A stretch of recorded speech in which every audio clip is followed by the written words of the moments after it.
Allez, on y va, on y retourne, on y va un peu plus fort. Moins longtemps, moins fort, le roulis sellette que de la sellette. Puis le frein progressif. Et de plus en plus, allez vas-y, on pourrine un peu là. Le contre à gauche. Paf, bravo, neutre. Neutre, contre à gauche, contre à gauche, contre à gauche, contre à gauche, contre à gauche, attention, reste bas, freinage symétrique. Freinage symétrique, maintenu, maintenu, maintenu, freine plus à gauche, freine plus à droite, pardon, à droite, à droite, à droite, à droite. Allez, je vais te chercher, face à terreau, on stoppe les décollages.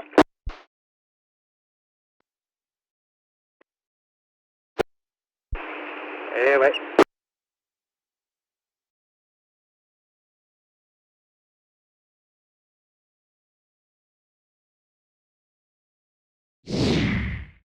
Cette semaine, notre pilote travaille le 360 avec sortie chandelle et contrôle de la bâtée. Il provoque un petit roulis vers la droite de manière à rentrer plus rapidement sur son côté gauche. J'encourage le pilote à incliner sa voile à plus de 45 degrés car nous voulons travailler le contre pour provoquer le redressement. Ici, le pilote a décidé de sortir. L'objectif est maintenant de sortir le plus vite possible. Il a relevé sa main gauche. Comme la voile est inclinée à un peu plus de 45 degrés, il est censé en même temps contrer à droite, c'est-à-dire mettre de la sellette à droite et de la commande à droite pour provoquer son redressement rapide. Et sur cette image, on peut voir que notre pilote est revenu au neutre sellette, il aurait pu être penché à droite, et qu'il freine un petit peu avec la main droite, un geste un petit peu timide, mais du bon côté. Mais c'est là que je commets ma principale erreur en me trompant de côté. Je lui demande de contrer à gauche alors qu'il tourne à gauche et qu'il fallait évidemment contrer à droite comme il avait commencé à le faire. Et surtout, comme c'était prévu avec toutes les explications théoriques et les briefings préalables aux exercices. Chaque élève doit connaître la séquence de gestes qu'il doit réaliser. Le moniteur est là pour l'aider à réaliser ses gestes, mais le moniteur n'est pas une télécommande. Et il peut malheureusement lui arriver de se tromper entre sa droite et sa gauche. Et cette semaine, notre pilote est très discipliné. Quand il entend qu'il faut contrer à gauche, il s'exécute. Ce gros freinage à gauche va produire l'inverse de l'intention du pilote qui est de sortir et va faire réincliner la voile, va faire réaccélérer cette rotation à gauche. Le pilote revient sur sa droite, il va avoir le bon réflexe de contrer à droite.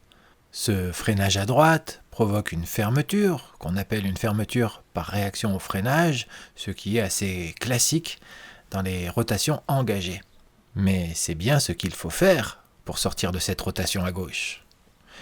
Et comme j'insiste lourdement en lui redemandant de contrer à gauche du mauvais côté, le pilote s'exécute à nouveau, il redescend brutalement sa main gauche, ce qui réaccélère encore la rotation, et notre pilote se fait complètement éjecter dans sa sellette, il est quasiment en train de twister. À ce stade, je n'ai toujours pas réalisé mon erreur, et voyant que le pilote est déséquilibré et que pour moi il se trompe de côté, je propose un freinage symétrique qui a l'avantage de fonctionner que l'on tourne à droite ou à gauche. Une fois que notre pilote a repris une position stable dans sa sellette, il commence à freiner symétriquement.